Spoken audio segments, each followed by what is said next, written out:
सिद्धेभ्यः ॐ नमः सिद्धेभ्यः ॐ नमः सिद्धेभ्यः प्रणिपत्यवर्धमानं प्रश्नोत्तररत्नमालिकां वक्षे नागनरामरवन्द्यं देवं देवादिपं वीरं देवं देवादिपं वीरं। बोले महावीर भगवान की, देवादिदेव श्री शंभुनाथ भगवान की, आचार्य गुरुदेव भगवान श्री विद्यासागर जी महाराज की, राजर्षि अमोघवश महाराज की,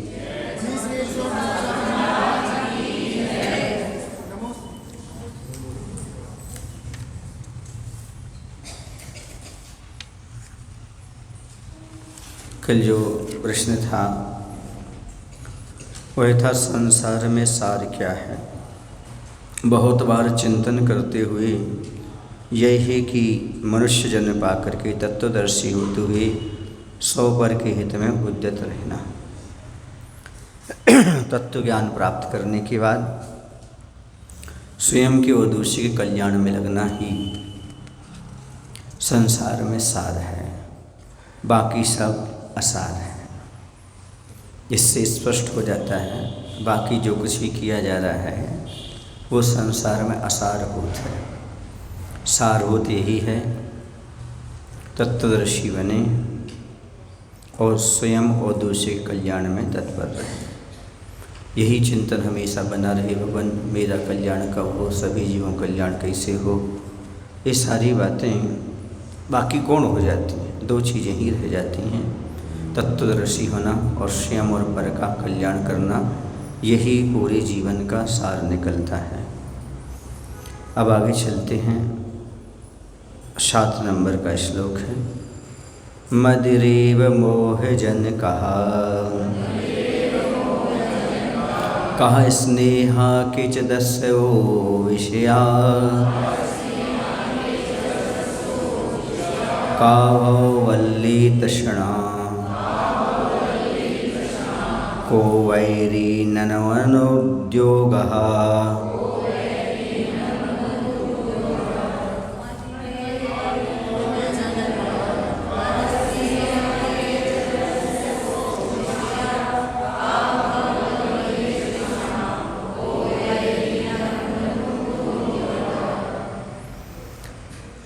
मदिरा यो मोहजन कहा मदिरा के समान मोह उत्पन्न करने वाला कौन है।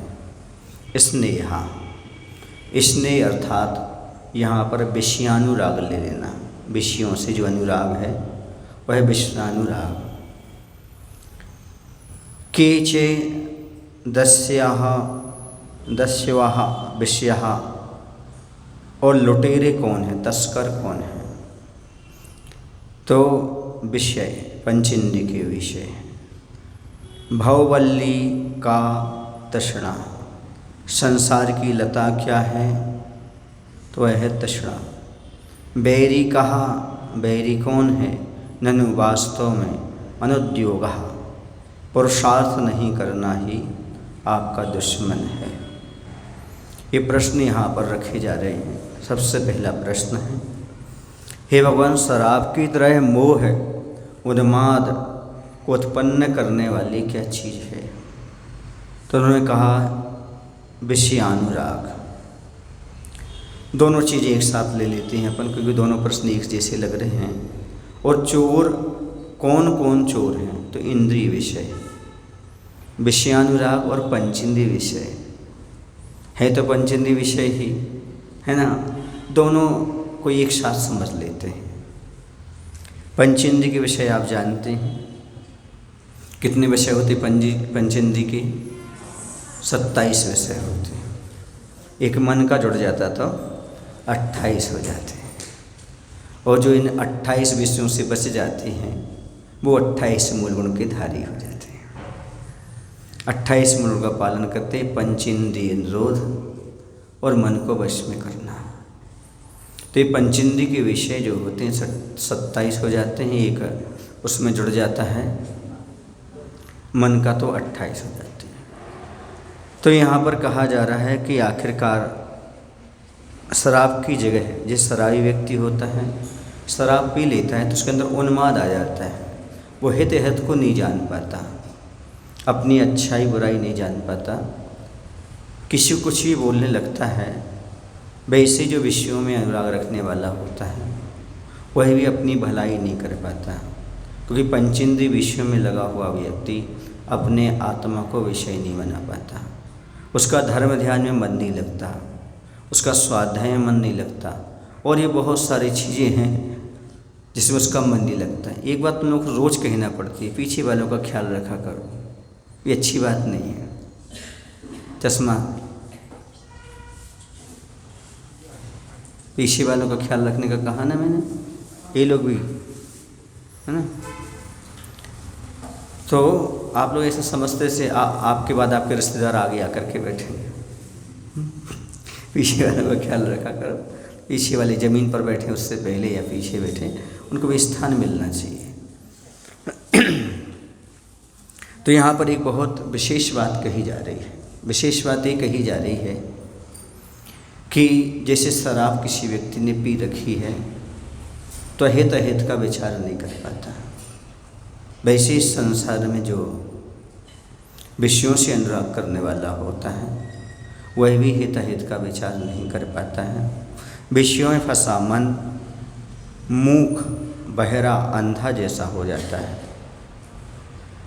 वह उसका मन जो होता है वह भी तत्व के बारे में कुछ भी बोल देता है, कुछ भी सुन लेता है, कुछ भी देख लेता है, अर्थात वह कभी भी निर्णय पर नहीं पहुंच पाता। तत्व निर्णय उसके बस की बात नहीं होती। इसलिए पंडित जी लोगों ने जब भगवान की स्तुति की है तो उन्होंने एक ही बात कही है, चिर भजे विषय कसाय अब तो त्याग निजपद, छठला में है ना। ये हमने अनादिकाल से विषयों को भोगा है, इनका सायों पड़े रहे हैं, अब तो इनको त्याग करके मैं अपने निज पद को प्राप्त करूं। अर्थात अभी तक निज पद प्राप्त नहीं किया, आत्मतत्व का भान नहीं हुआ, तो उसके पीछे यही रीजन रहा है कि हम विषयासक्त रहे, हम विषयों में ज़्यादा रुचि लेते रहे, आनंद का अनुभव करते रहे। एक आपने मक्खी देखी होगी जो गंदगी पर भिनभिनाती रहती है। यदि गंदगी हो तो 24 घंटे भिनभिनाती रहेगी। आपके पैर में कोई घाव हो तो हर सेकंड में आप भगाएंगे, पुनः आकर के बैठ जाएंगे। गंदगी पर भिनभिनाती हुई मक्खी में और विषयों में डूबी हुई जिंदगी में ज़्यादा कोई अंतर नहीं होता।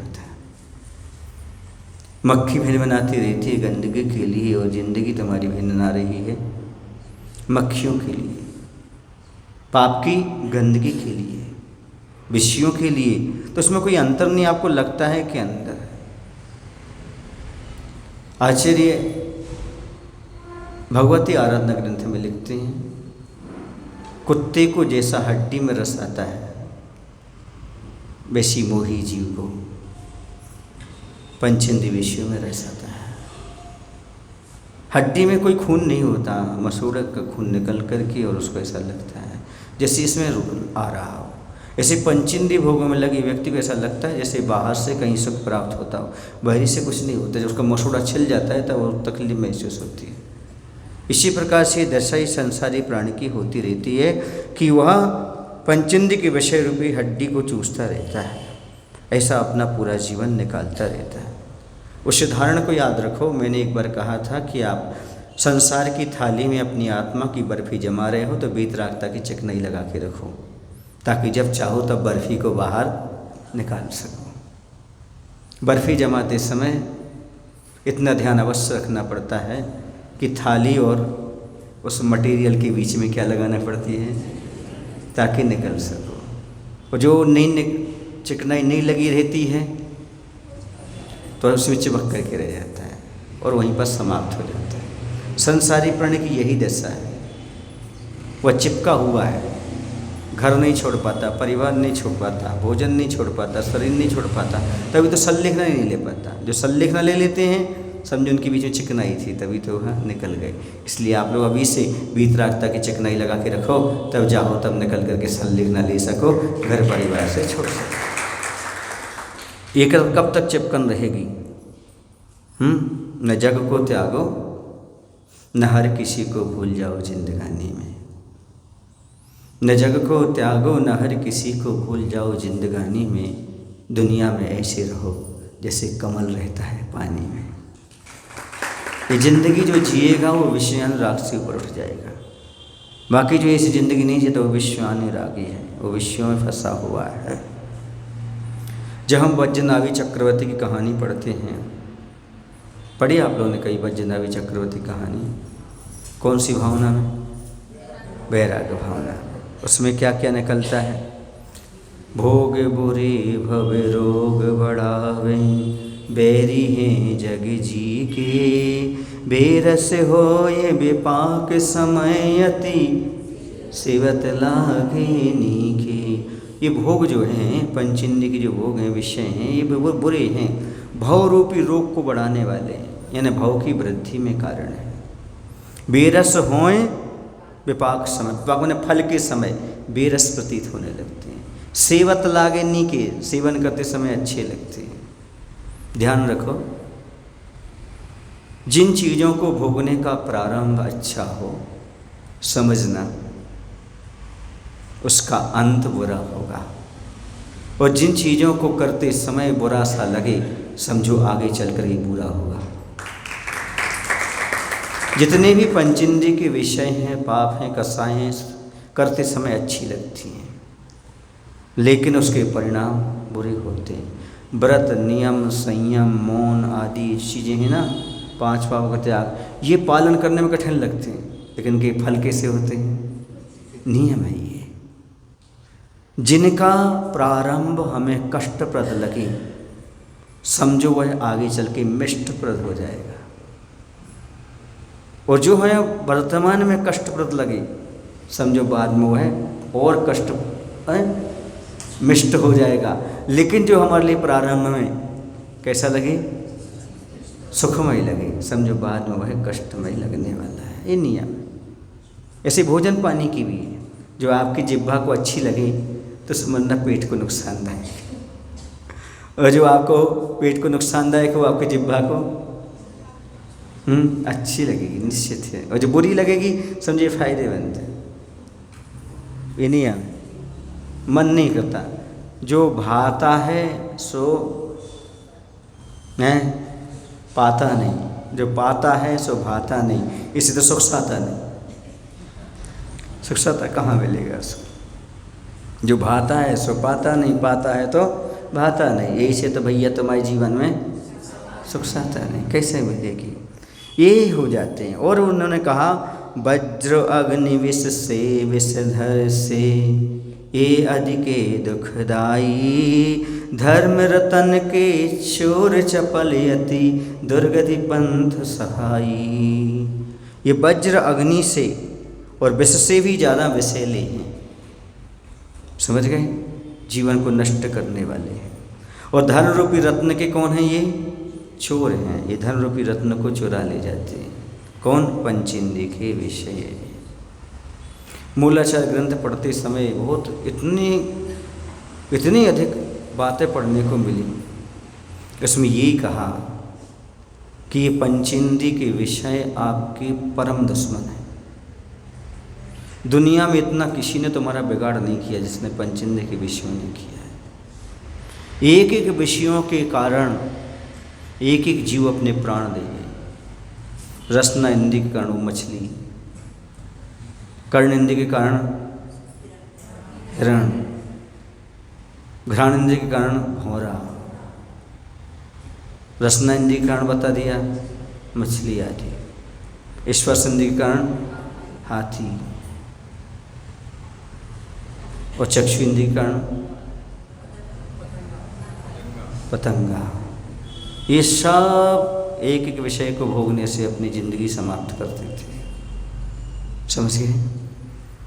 और आप 5 इंद्रिय भोग रहे हैं तो क्या होगा। हाथी स्पर्श इंद्रिय के कारण अपने आप को कमा देता है। जो हाथी सबके बस में घूमता रहते कारण क्या है। हाथी पकड़ने वाले क्या करते हैं, एक गड्ढा खोदते हैं, गड्ढा खोद करके उसके ऊपर थोड़ा सा घास फैलाते हैं और उसमें एक कागज की हथनी तैयार करके रखते हैं उस गड्ढे में। और जो हाथी होता है वह हाथी आता है और उसे सही की हथनी समझ करके उस गड्ढे में गिर जाता है। तो 3 दिन तक वो चिंघाड़ता रखता है, कोई नहीं आता वहाँ, दूसरे लोग देखते रहते हैं। जिसको हाथी बस में करना होता है वो फिर पानी लेकर आता है, ऊपर गड्ढे से 2-4 बूंद पानी टपकाता है, वो दौड़ता है हाथी उस पानी को पाने के लिए। वो हेक देता है, तो कहते हैं बैठ जाओ, बैठ जाता है, खड़ा हो जा, खड़ा हो जा, पर पानी पिलाता है, यहाँ चल, यहाँ चल, उसको सिखा देते हैं, मालागित मालागित, आगे बढ़, आगे बढ़, तो आगे बढ़ता जाता है। फिर कहीं जाकर के बाद में थोड़ा सा भोजन देते हैं, रामकुश से पकड़ कर उसको बाहर निकालते हैं, उसे जहाँ जैसा कहो जीवन भर करवाते रहते हैं। ये दशा किसकी होती है, हाथी की। ऐसे भांति बस में आता है, ऐसे बस में नहीं आता। हथनी का लालच दिखा करके गड्ढे में गिरा करके यह स्पर्श इंद्रिय का उसके लिए लालच दिखाया जाता है। ऐसे हाथी पकड़े जाते हैं, फिर जीवन भर जो उसका महावत जो कहता रहता है उसे वो करना पड़ता है। जहाँ बैठना बैठना, खड़े होना खड़े होना, चलना चलना, ऐसे बस में करते हैं। हिरण क्यों मारे जाते हैं, सांप क्यों मारे जाते हैं, बीन बजाता है, बीन बजाता है और वो जहाँ भी हो उसको इतना प्रिय रहता है, वो आ जाता है। हिरण आ जाता है बीन सुन करके और सांप आ जाता है, समझ गए, और आकर के वहाँ पकड़ा जाता है, मारा जाता है। ये सारी इंद्रियों के विषयों से। एक पतंगा होता है जिसके लिए नेत्रनी का विषय बहुत पसंद होता है। दीपक होगा, दीपक में आके बार बार टच करेगा, लाइट में बार बार टच करेगा, मर जाएगा।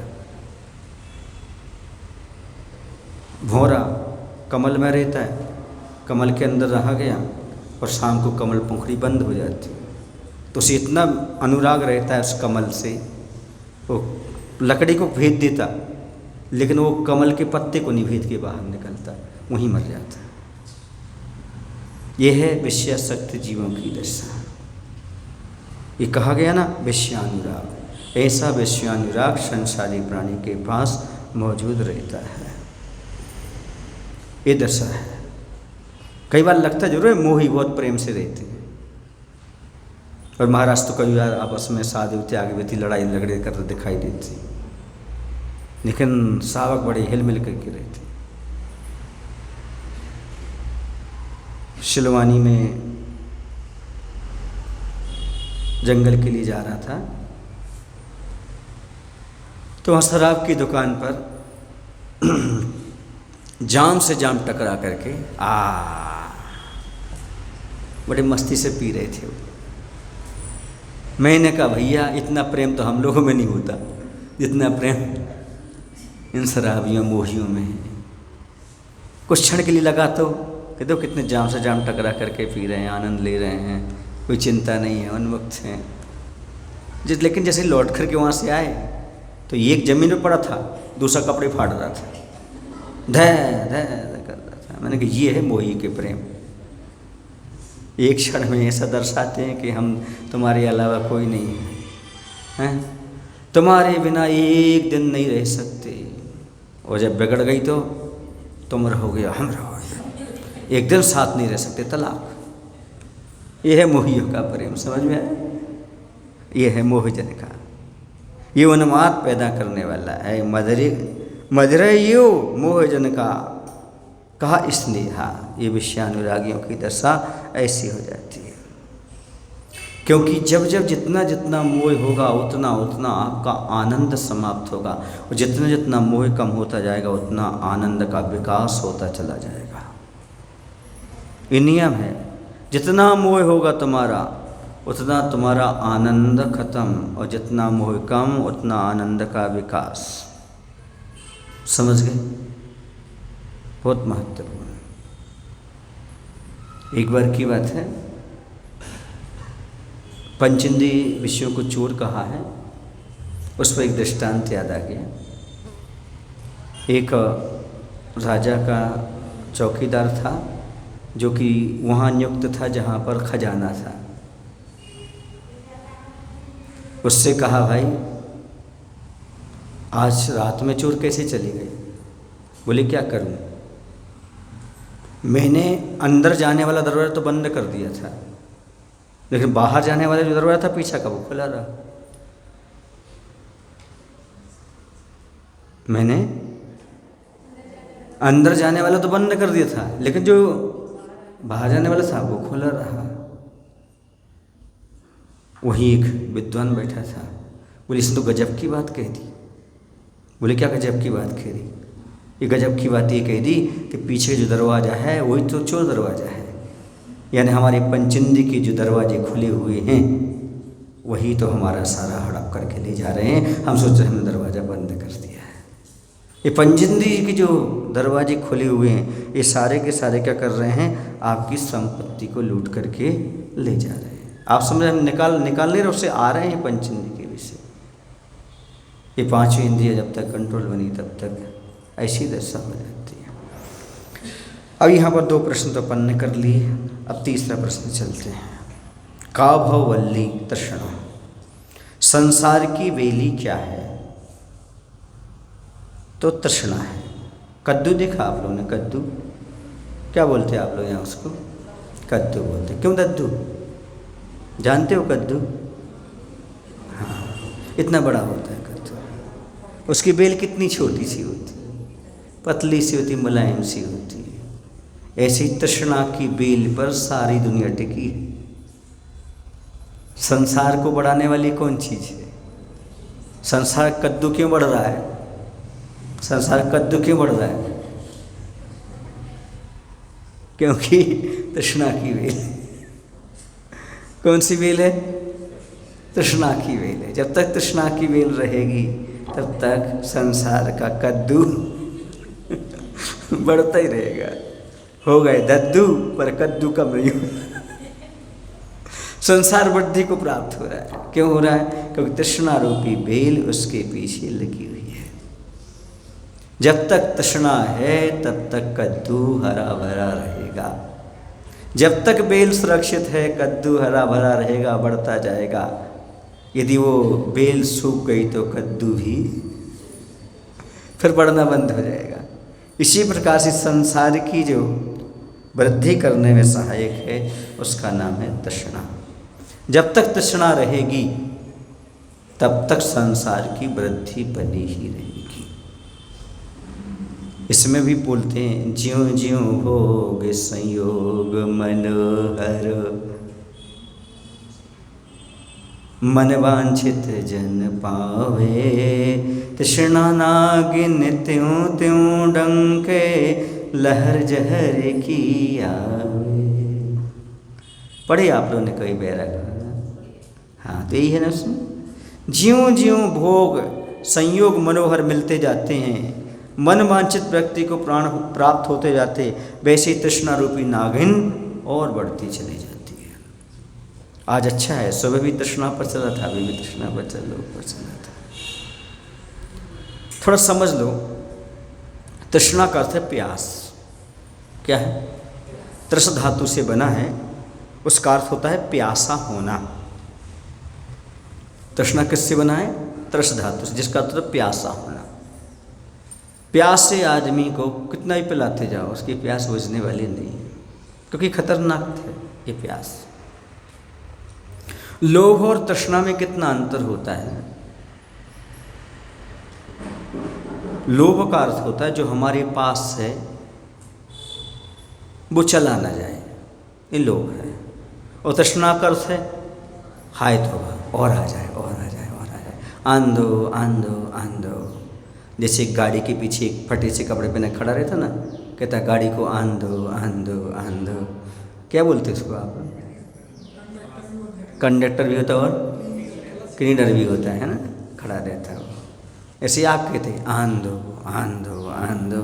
जितना रुपया है तो आने दो, अभी तो कमी है, आने दो, उसी जैसे चलता रहता है। ये तृष्णा है, ये प्यास है। एक कुत्ता एक बार रोटी लेकर भागा।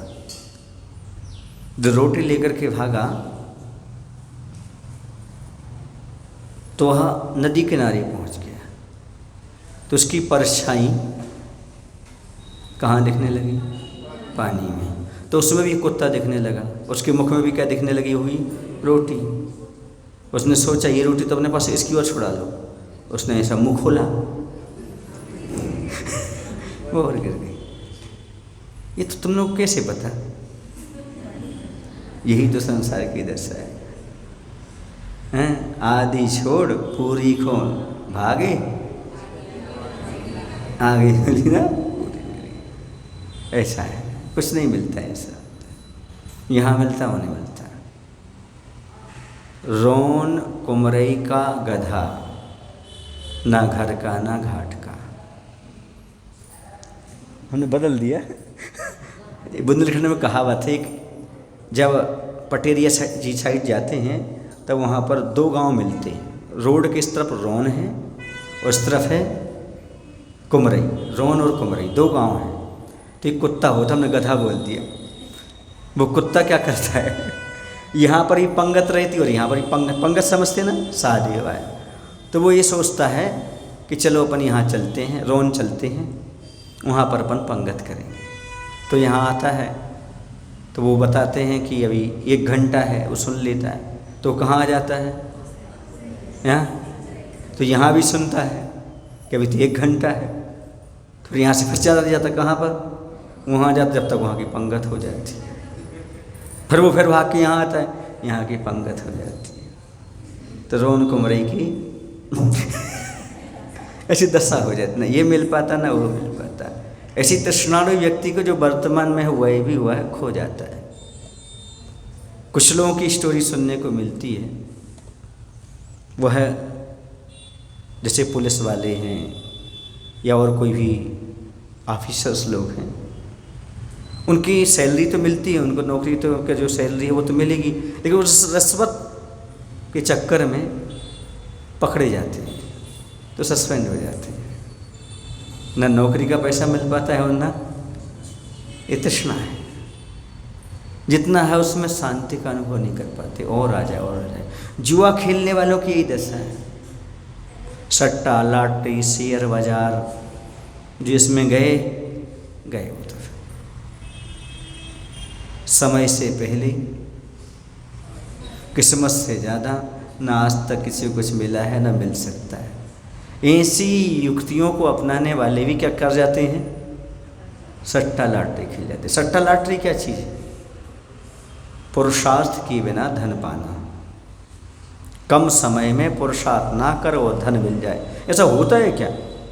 बिना पुरुषार्थ के, बिना पुण्य के कोई चीज़ तुम्हारे लिए प्राप्त हो जाए, लेकिन नहीं मिल रही है तो बर्बादी वैसी हो रही है, जैसे आई थी वैसी धन दौलत चली जाती है।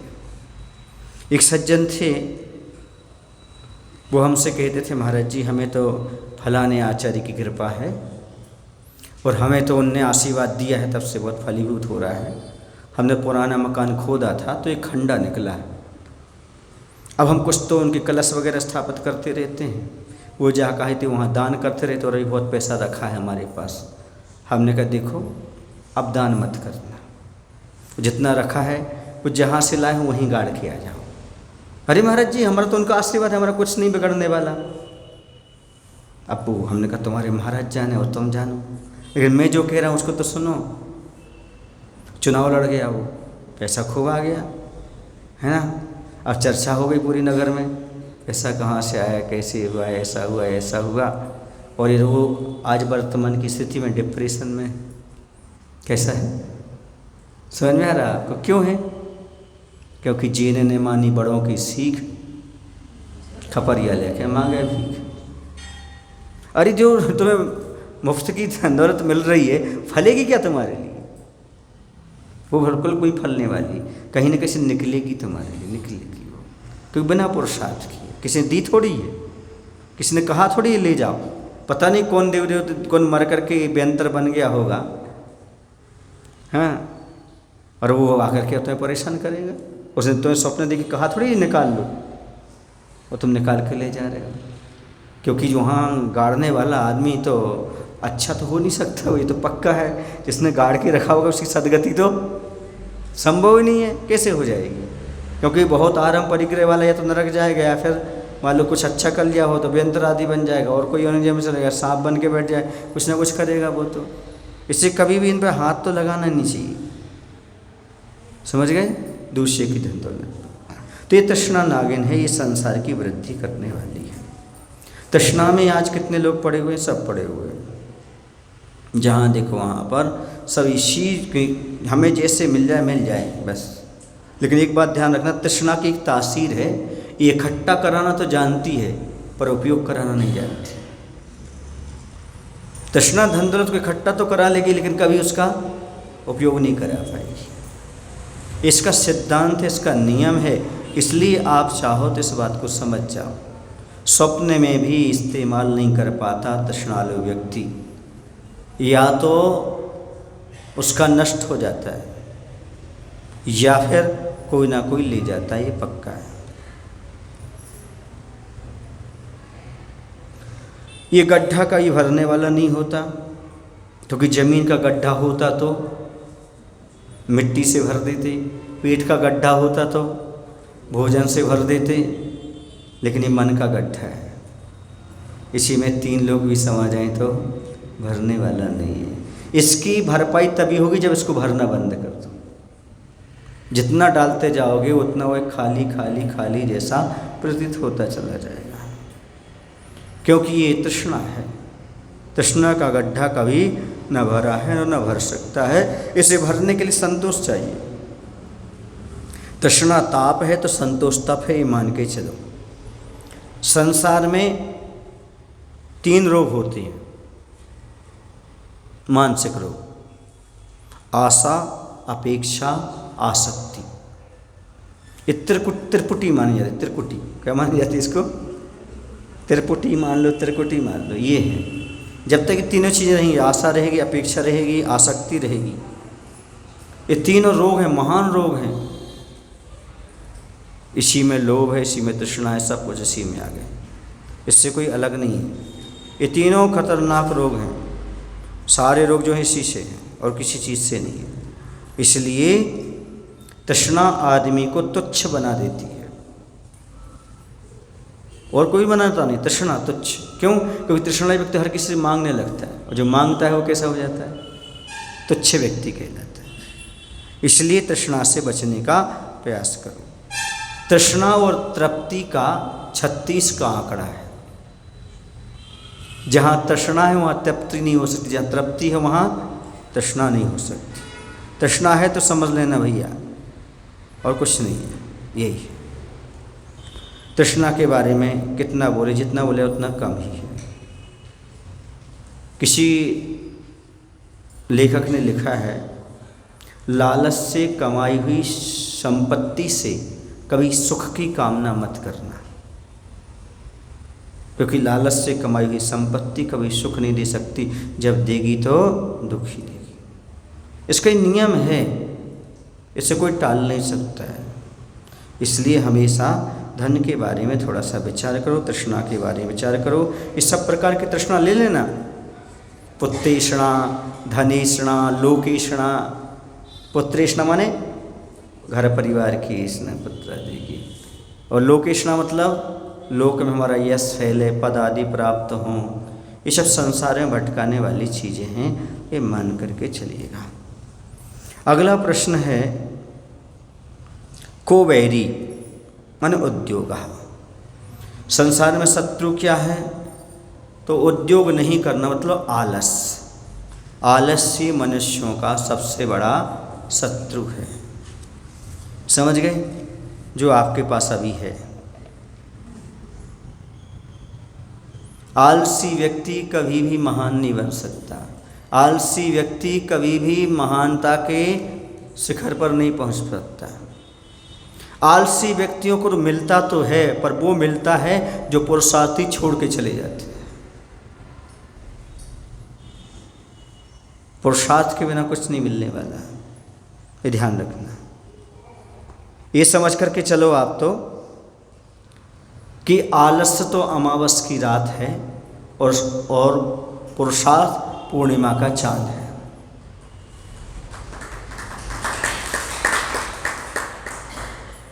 आलसी व्यक्ति ने आज तक कभी भी कोई इतिहास नहीं रचा। एक बार एक बच्ची के पास पेपर देने का अवसर आया, उसमें लिखा था परीक्षा में आलस पर निबंध लिखिए। उसने ऊपर लिखा आलस पर निबंध और पूरा पेज खाली छोड़ दिया, नीचे लिखा इसी का नाम आलस है। समझ गए? इसी का नाम क्या है? आलस, इसी का नाम बस। आलसी का परिचय क्या है? आलसी का परिचय ये है, ये काम मेरी से नहीं होता, मेरी बस का नहीं है, मैं कल कर दूंगा, मैंने आज तक किया तो नहीं है, चलो अभी और कहीं चलते हैं। ये जो टालम टोल की स्थिति है, हर कार्य को कल पर टालना, गप्पों में लगे रहना, ये सारे क्या है? सोना, अधिक खाना, अधिक बोलना, ये सब आलसी की पहचान है। व्यर्थ का बोलेगा, व्यर्थ का खाएगा, व्यर्थ में सोएगा, ये सारा काम आलसी का रहता है। जब देखो तब जब पाप की क्रियाएं आएंगी, चलो धर्म भैया हमारी तो गुंजाइश नहीं, हमारी हिम्मत नहीं है। धर्म काम करने के लिए उसके लिए शरीर अस्वस्थ हो जाएगा और विषय भोगों के लिए शरीर स्वस्थ हो जाएगा उसके लिए।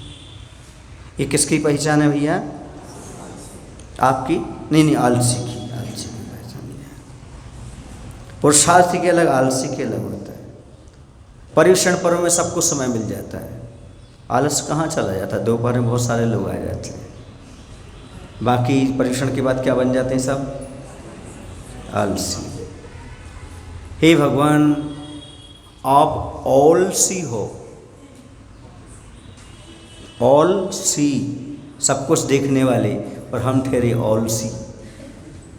हम आलसियों को ऑलसी बना दो, केवल अज्ञानियों को केवल ज्ञानी बना दो, केवल अज्ञानियों को केवल ज्ञानी बना दो, और आलसी को ऑलसी बना दो। अभी तक हम आलसी बने रहे, ज्ञान प्राप्त करना नहीं चाहते, संयम पालना नहीं चाहते, कुछ करना नहीं चाहते, सब बैठे बैठे हमें प्राप्त होता जाए। ये आलसियों की दशा है। जब देखो जब जम्भाई लेते रहेंगे वो ऐसा करते रहेंगे। क्यों? क्योंकि ये आलस है। कितना भी सुला दो उनको, ये कहेंगे हाँ हम सोने जा रहे हैं, अभी मैं सोया कहाँ, अभी नींद कहाँ ली हम। वो कितनी ही बात कर लेंगे फिर भी यही कहेंगे 5 मिनट और रुको अभी। ये उनका हंस क्यों रहे हो? आप लोग घटित हो रहा ना, इसलिए कह रहा हूँ, प्राय करके ही घटित होता है। जो अपने घर का काम नौकरों से कराए समझो वो आलसी है, सीधी सी बात। जिसके घर में काम वाली लगी हो, काम वाले लगे, वो सब आलसी है। जब अपना काम खुद नहीं कर सकते तो दूसरों की सेवा क्या करोगे, मदद क्या करोगे, उद्योग और पुरुषार्थ क्या करोगे? स्वयं के कपड़े नहीं धो पा रहे, स्वयं भोजन के बर्तन नहीं धो पा रहे, तो क्या है? ये आलसी बना तो है ही। फिर डॉक्टर के यहाँ जाओ, झाड़ू पोछा कर नहीं पा रहे, ये आलस नहीं तो क्या है? इतना काम तो जैनियों के होता नहीं कि नौकर लगाना पड़े। जिनके यहाँ भी काम वाली बाई आती है, समझना वो नंबर 1 के आलसी है, स्वयं के बर्तन।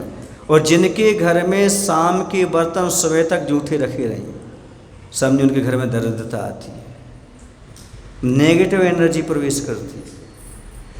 रात भर जूठे बर्तन कभी नहीं रखना, और जूठी मुख रसोई घर की कोई सामग्री नहीं छूना। यदि जूठे मुख आपने कोई सामग्री छू ली तो नेगेटिव एनर्जी आ गई, फिर तुम्हारे उस चौके में कभी आनंद नहीं आएगा। कुछ खाने में, दूसरे खिलाने में। एक छेने को किसी को खिलाएं, अपनी खाओ और सो जाओ। अपने पेटे हाउ मैं न दहूँ काऊ, ये नेगेटिविटी रहेगी वहाँ पर, निश्चित है, ये परिणाम है। मैंने कई बार सोचा कि वास्तुशास्त्र और जैन शास्त्र कुछ मिलते जुलते से हैं। रात्रि में अगर आप बर्तन जूठे रख देते हो तो वो कहते हैं कि इस किचन में दरिद्रता रहेगी, संपन्नता नहीं रहेगी, नेगेटिव एनर्जी रहेगी। और जैन दर्शन कहता है उसमें जीव पड़ेंगे, जीव पड़ेंगे तो हिंसा होगी, हिंसा होगी तो असाता मिलेगी, असाता होगी तो नेगेटिव एनर्जी होगी। सीधी सी बात। जूठे मुख किसी पदार्थ को नहीं छूना, उसमें कहा है। हमारे दर्शन, जैन दर्शन में कहा द्रव्य क्षेत्र काल भाव की विशुद्धि रखो, वरना आपके पास नेगेटिविटी आएगी। यदि आप ये शुद्धि नहीं रखते हो तो निश्चित आपके लिए कर्म का बंध होगा, कर्म का बंध होगा, असाता में आएगा। उसी को वो बैड एनर्जी बोल देंगे। कौन? ज्योतिषी वगैरह आपके घर में बैड एनर्जी है। आज जूते चप्पल पहन करके जाएंगे अपने किचन में तो बैड एनर्जी स्वाभाविक है। नाखून पर लिपस्टिक लगा के उस चौके में घुसे रहेंगे, निश्चित रूप से उस घर में नेगेटिव एनर्जी आएगी आएगी आएगी। झाड़ू आदि यदि सीधी रखेंगे आप, जूते चप्पल सामने रखेंगे, दिखेंगी, नेगेटिव एनर्जी आएगी, स्वाभाविक इन चीज़ों में। ये कहा गया बिना पैर धोए कभी चौके में प्रवेश ना करें। जैन दर्शन कहता क्यों? क्योंकि इसमें तुम्हारे पैर के माध्यम से बैक्टीरिया अंदर जाएंगे, वो ही मरेंगे, भोजन में भी जाएंगे, आपके लिए कर्म का बंध होगा।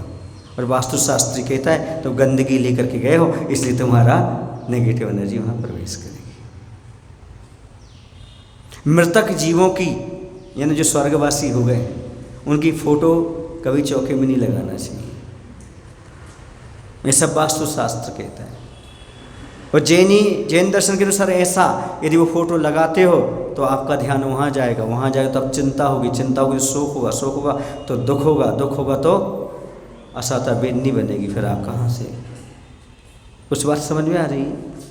ये सारी चीज़ें मिलती जुलती हैं, पर आपको समझ में आ जाए तो मिलती जुलती हैं, नहीं आए तो आपके घर में ये मिलती जुलती हैं। जिनके घर में रात्रि भोजन होता है बताते लक्ष्मी नाखुश हो जाती है, मतलब असाता का बंध होता है, अंतराय कर्म का बंध होता है, अंतराय पड़ता है। ये समझने की प्रयास करो। पूरा का पूरा वास्तु शास्त्र कुछ नहीं है, जैन दर्शन से लेकर के ये सारे शास्त्र उत्पन्न हो गए। जैन दर्शन ने पहले कहा है कभी भी कोई भी पदार्थ खुला ना छोड़ें, स्पष्ट कहा है वास्तुशास्त्र में। पानी का ढक्कन खोल कर न रखें, भोजन का ढक्कन खोल के न रखें। और जैन दर्शन क्या कहते हैं? उसमें जीव घर जाएंगे, आप खोल के न रखें। उन्होंने और कुछ नहीं किया, आपकी चीज़ों को लेकर के थोड़ा थोड़ा अलग प्रकार से वो जीव हिंसा की दृष्टि से हमारे यहाँ बताया, और उनके यहाँ पर थोड़ा अपने स्वास्थ्य की दृष्टि से बता दिया। बात इतनी सी है, समझ में आ रहा है? और क्या ऐसा करते हो? जैसे फ्रिज में है, फ्रिज की सामग्री की मर्यादा नहीं होती। आप लोग कहते हो ना, जो बाहर वस्तु रखी जाए वह एक दिन में खराब हो जाती है, फ्रिज में 4 दिन तक चलती है। मात्र बाहर से विकृति नहीं आई है, अंदर जीव उत्पन्न नहीं होंगे, इसे कहाँ लिखा है? जीव तो उत्पन्न अंदर होंगे। और अब तो सिद्ध कर दिया सीधा का सीधा, फ्रिज से निकाली हुई वस्तु को 1 घंटे के पहले ग्रहण ना करें। सीधा ये डॉक्टरों ने और बहुत सारे वैज्ञानिकों ने सिद्ध कर दिया, फ्रिज से निकाली हुई वस्तु 1 घंटे तक उपयोग ना करें। क्यों? क्योंकि वहाँ के बैक्टीरिया अलग होते हैं, यहाँ के बैक्टीरिया अलग होते हैं। अभी आप इस वातावरण में हो, यदि आप फ्रिज के अंदर रह रहे हो तो खाओ, लेकिन कमरे में रह रहे हो तो पहले उस वस्तु को कमरे का एटमॉस्फेयर मिलना चाहिए।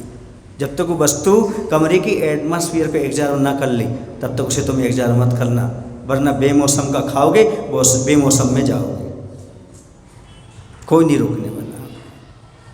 इसलिए फ्रिज का पानी, ठंडा पानी ये कभी नहीं पीना। समझ में आ रहा आप लोगों को? बोलो ना। हाँ, लेकिन वही अच्छा लगता है आप लोगों को। सब्जी आदि कभी फ्रिज में नहीं रखना चाहिए। फ्रिज में रखोगे लगता तो विकृत नहीं हुई है, लेकिन अंदर अंदर हो गई, बाहर नहीं दिख रही। और ऐसे थोड़ी कि फ्रिज में रखने से मर्यादा बढ़ जाएगी कोई चीज़ की। लेकिन लोग मानते हैं। तो ये तृष्णा के कारण ये सब कुछ होता है। किसके कारण होता है? और आलस्य के कारण। सबसे बड़ा आलस, कौन करे ऐसा कर दो हो जाएगा, कौन करे ऐसा कर दो हो जाएगा। सब आलस्य का जीवन जी रहे हैं। सही आयुर्वेद वालों ने तो प्रेशर कुकर को भोजन को जहर कहा है। प्रेशर कुकर का जो कुछ भी आप भोजन कर रहे हो वो सब क्या कहा है। और उन्होंने यदि कहा ये एल्यूमिनियम का और है आपका वो बर्तन, तो महाजहर है। जो कैंसर जैसे रोग हैं एल्यूमिनियम के बर्तन से होते हैं। उसमें पकाया हुआ भोजन, कुकर हो ना, कुकर आपका किसका होता है? कुकर अब आने लगी हैं, लेकिन पहले तो आप खा चुके हो। चावल कभी भी आप कुकर में ना बनाएं। किस में बनाना चाहिए आपको? गंजी में बनाना चाहिए, बर्तन में बनाना चाहिए, माड़ सहित होना चाहिए आपका, वो अलग होता है। अब तो एक और रिसर्च निकला है, विदेश से आया है। जो गैस होती है ना, गैस के ऊपर जो गैस चूल्हा, उसके ऊपर जो आप रोटी सेंकते हो, गैस उससे स्पर्श होती है रोटी पर, तो रोटी जो आप खाते हो वो कैंसर का कारण बन रही है, गठान पैदा कर रही है पेट में। ये खोज की गई। इसलिए अग्नि पक्ष ही होना चाहिए, गैस पक्ष नहीं होना चाहिए। गैस से जो टच हो रहा ना सीधा, वो रोटी आपके लिए ऐसा बताएगी। वैसा निकला है रिसर्च, विदेश से निकला है, ये चल रहा है। तो ये अब सब आपका आलस्य है। कौन क्या करे, कैसे करे, कौन लकड़ी लाए, कौन कोयला लाए, कौन सिगड़ी रखे, कौन क्या करे, सीधा कट कट करो और पट खाओ, ये सब चल रहा है। तो ये सब हमारा आलस्य, रात दिन आलसी आलसी पूरा जीवन निकलता रहता है। पुरुषार्थ और आलस्य देखो, लक माने होता है भाग, और भाग्य माने होता है नसीब, नसीब माने किस्मत। ठीक है, लक में कितने अक्षर हैं? लक, ला और का। भाग्य में 2.5, कितने हो गए भाग्य में? नसीब में 3, किस्मत में 3.5,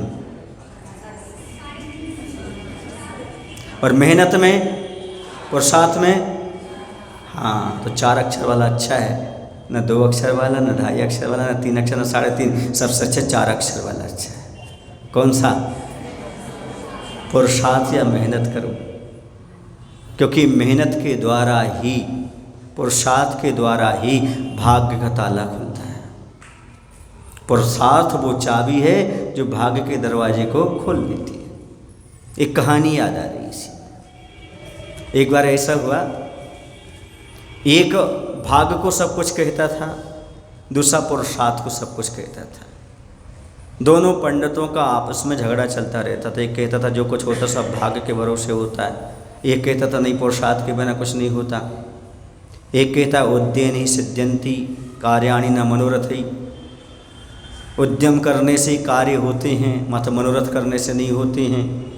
जैसे कि सोते हुए सिंह के मुख में कभी मृग ग्रहण नहीं करता, अंदर नहीं आता, उसे पुरुषार्थ करना पड़ता है। और ये कहते नहीं, यदि आपके अंदर भाग्य है तो लक्ष्मी दौड़ करके आती है, जो आपके भाग्य में वो भाग कर आएगी, तो नहीं है वो आई हुई भी चली जाएगी। दोनों के बार बार होते राजा के पास गए। राजा ने कहा भैया तुम भाग्य वाले, तुम पुरुषार्थ वाले हो, निर्णय तुम ही करो। एक काम करो, इन दोनों के हाथ बांध दो। क्या कर दो? और एक काल खोटरी में डाल दो इनको। एक भाग्य वाला भाग से निकल आएगा और पुरुषार्थ वाला पुरुषार्थ से निकल आएगा। देखते किसकी वजह होती है। भाग्य वाला बैठा रहा पट्टा, पुरुषार्थ वाला घिसटता रहा, घिसटते घिसटते उसके हाथ एक चूहे की पोल पर पहुंच गए। चूहे का जो होता है ना बिल, उस पर पहुंच गए। चूहा ने आकर के उसकी वो हाथ की रस्सी क्या किया, काट दिया। उसके हाथ खुल गए पुरुषार्थ वाले की। फिर उसने क्या किया, अपने और जो बंधी हुई थी पैर में सब छोड़ दी, दरवाजा खुल के बाहर निकल आया। सबने देखा ये तो पुरुषार्थ वाला, पुरुषार्थ वाला। फिर गया भाग्य वाले के पास, उसके भी खोले और उसको ले भी आया। तो भाग्य वाला कहने लगा, देखो मेरे भाग्य में था, तुमने हमें बाहर निकाल दिया, क्या कर दिया। लेकिन पुरुषार्थ वाला भी कम नहीं था, उसने कहा यदि भाग्य के साथ पुरुषार्थ ना होता तुम्हारा भाग्य क्या काम कर ले। पुरस्कार मिल गया किसको? हाँ, ध्यान रखो, आलसी कभी स्वस्थ नहीं हो सकता। जिसके घर में काम वाली बाई है वो महिलाएं कभी स्वस्थ नहीं हो सकती। आलसी कभी भी स्वस्थ हो ही नहीं सकता। समझ गए ना? 3 सबसे बड़ी मूर्खताएं हैं संसार में। लिखो, 3 सबसे बड़ी मूर्खताएं संसार में। पहली मूर्खता है धन को ही सब कुछ मानकर चलना। धन को ही सब कुछ मानकर चलना। दूसरा, स्वयं को सुधारे बिना दूसरे को सुधारना। स्वयं को सुधारे बिना दूसरे को सुधारना। और तीसरा, बिना पुरुषार्थ किए स्वास्थ्य लाभ चाहना। ये तीसरी कौन सी? बिना पुरुषार्थ किए, बिना कुछ मेहनत किए मैं स्वस्थ हो जाऊं, मैं स्वस्थ हो जाऊं, तो संभव नहीं। योगा लगा फिर करो, मेहनत तो करना पड़ेगी, या तो हाथ पैर तो चलाना पड़ेंगे आपको, बिना चलाए तो स्वस्थ होने वाले नहीं। पहले की महिलाएं अच्छे से पानी खींचती थी, उनके अपने आप योगा हो जाते थे, झाड़ू वगैरह लगाते थे, कमर अगर सब कुछ ठीक हो जाती थी, भोजन चलाते थे, बेलन साहब चक्की जाँता आदि करते थे, सारे पेट सब हो जाते थे। अब तो कपड़े तक नहीं धुलते भैया, वॉशिंग मशीन के साथ साथ वॉशिंग वाली भी चाहिए, बर्तन वाली भी चाहिए। अब कहाँ स्वास्थ्य लाभ होगा? इसे सबसे ज़्यादा बीमार होंगी तो धनी महिलाएं, जिनके यहाँ सब कुछ सुविधा होगी, समझो उनके यहाँ सबसे अच्छी बीमारियाँ भी होगी, अच्छी अच्छी दवाइयाँ रखी होंगी उनके यहाँ, स्टैंडर्ड की दवाइयाँ, स्टैंडर्ड के डॉक्टर उन्हीं के पास होंगे। लेकिन जो पुरुषार्थ करते होंगे, आलस्य नहीं करते होंगे, उनके लिए तो अभी भी गांव की महिलाएं देख लो, पूरे आपको 32 दांत मिलेंगे उनके भी। उनके हाथ पैर में दम देखो कितनी अच्छी रहती है। आप लोगों के यहाँ की महिलाओं से कह दो भैया 2 किलोमीटर चलियो, अरे भगवान, क्यों? कुछ पुरुषार्थ करना ही नहीं चाहते, आलस आलस आलस, ये दशा है। तो यहाँ पर ये बात कही जा रही है कि हमारे लिए किस पर ध्यान देना है? आलस्य को छोड़ करके, क्योंकि आलस्य क्या है? हमारा दुश्मन। एक बार कहा गया, क्यों बेटे तुम जब देखो जब सोते रहते हो, जब देखो जब तुम आलस्य करते हो, क्या कारण है? बोले हमारे गुरुजी ने कहा था शत्रु को गले लगाना चाहिए। आलस्य शत्रु है, मैंने उसे गले लगाया है।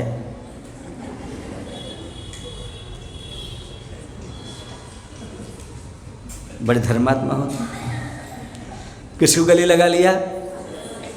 क्योंकि गुरुजी ने पहले कहा था आलस्य मनुष्यों का सबसे बड़ा शत्रु है। और फिर उन्होंने बाद में क्या कहा? दूसरे दिन शत्रु को गले लगाना चाहिए। इसलिए एक लड़का बोलता है, भैया मैं तो कभी थकता ही नहीं हूँ, कभी नहीं थकता। उसका मित्र कहता है, भैया एक दिन तुम्हारे घर आएंगे, तुम खाते पीते क्या हो देखूंगा मैं। तो वो सो रहा था। बोले भाई तुम सो क्यों रहे हो? तुम तो कभी थकते नहीं हो। बोले तुम्हें पता नहीं है मेरे नहीं थकने का यही तो राज है, यही राज है मेरा नहीं थकने का। समझ में आ रहा है? ये दशा है। आज करोड़ रुपए की गाड़ी में बैठ कर के सुबह सुबह लोग जिम जाते हैं साइकिल चलाने के लिए। क्यों जाते हैं? बिना उसके तुम मेहनत के कहाँ स्वास्थ्य? गाड़ी है तुम्हारे पास लेकिन साइकिल चलाने जा रहे तुम, करोड़ रुपए की गाड़ी में साइकिल चलाने जा रहे तुम। अरे खुद साइकिल से रोज चलो ना, तो साइकिल चलाने जाना नहीं पड़ेगा, वहाँ 100 रुपये देना नहीं पड़ेंगे। 100 नहीं, आजकल तो 1000 रुपये लगते होंगे। सोचो विचार करो, ये क्यों? आलसियों के लिए ये सारी चीज़ें। किन के लिए है?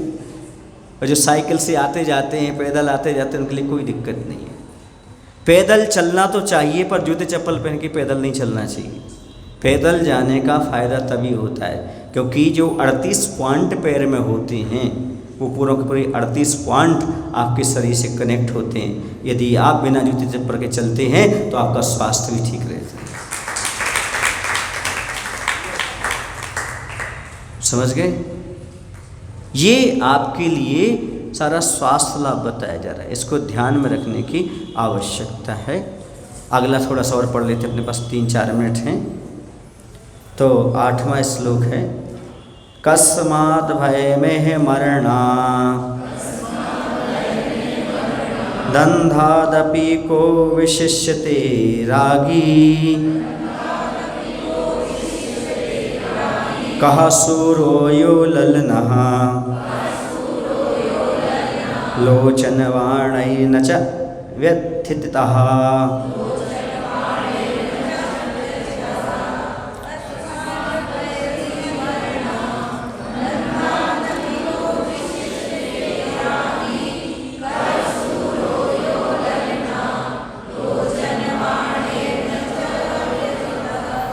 यह इस लोक में कस्मात् भयम, भय किससे है? मरणात्, मरण से। अंधात अपि, अंधे से भी कहा, विशिष्यते, कौन विशेष बढ़कर है? अंधे से भी बड़ा अंधा कौन है? रागी जी। कहा सूरा, सूरवीर कौन है? यह जो ललना लोचन वाणई नच व्यथिता, जो स्त्री के कटाक्ष रूपी बाणों से नहीं भेदा गया, पीड़ित नहीं है। इस संसार में व्यक्ति को भय किससे है? मरण से। सबसे पहले अपन इस बात कर लेते हैं, आदमी किससे डरता है? मरने से। एक बात ध्यान रखो, संसार में एक ऐसी घटना है जो आपके साथ घटित होगी ही होगी, अटल घटना है, उसे टाला नहीं जा सकता। वह कौन सी घटना है? मृत्यु। और घटना घटे या ना घटे, एक अटल घटना है आपके जीवन में जिसका नाम मृत्यु, जिसे टाला नहीं जा सकता, जिसे घटना ही है, उससे फिर इतना भयभीत क्यों होता है? तो सबसे ज़्यादा भयभीत यदि कोई होता है तो मरने से भयभूत होता है, मृत्यु से भयभूत होता है। ये अवश्यंभावी घटना है, अवश्य होगी, भावी आगे होगी, लेकिन होगी जरूर। ये घटना सबको टाल नहीं सकता, क्योंकि जन्म लेते ही जिंदगी की पीठ पर मौत के हस्ताक्षर हो चुके हैं। चाहे वो निरक्षर हो, चाहे वह साक्षर हो, ये हस्ताक्षर पढ़ लो, जिंदगी की पीठ पर मौत के हस्ताक्षर हो चुके हैं। इसे कोई टाल नहीं सकता। मरना तो है ही, चाहे आज, चाहे कल, चाहे परसों, कभी ना कभी। अभी तो पड़े हैं बरसों, आलसी तो यही कहेगा। ये तो निश्चित है, मृत्यु तो आएगी, क्योंकि मरण प्रकृति शरीरी नाम, मरना देहधारियों का स्वभाव है। यदि आपने शरीर को धारण किया है तो मरना तो पड़ेगा। जातस्य चेत ध्रुवो मृत्यु, जन्म लेने वाले का निश्चित ही मरण होगा ही होगा, इसे कोई रोक नहीं सकता। मरना ही पड़ेगा एक न एक दिन, तो ये पक्का है। फिर इतने क्यों घबराते हो मृत्यु से? इतना भय क्यों? हर आदमी भयभीत है, मैं मर ना जाऊं, मैं मर ना जाऊं, मैं मर ना जाऊं। जो हम कहेंगे भैया ये त्याग कर दो, नहीं करेगा, लेकिन डॉक्टर कहेगा मर जाओगे, भैया अभी त्याग कर देते हैं। रोग और मौत के भय से आदमी सब छोड़ देता है, और पाप के भय से छोड़ना नहीं चाहता। महाराज कहेगा तो नहीं छोड़ेगा, यमराज कहेगा तो दुनिया छोड़ देगा पट्टा। महाराज कहेंगे तो घर भी नहीं छोड़ेगा, और यमराज कहेगा तो घर छोड़ देगा, घर नहीं दुनिया छोड़ देगा। अरे उसकी ताकत नहीं थी पलंग से उठने की, उसमें ताकत नहीं थी पलंग से उठने की। इतनी ताकत कहाँ से आई? दुनिया से उठ गया।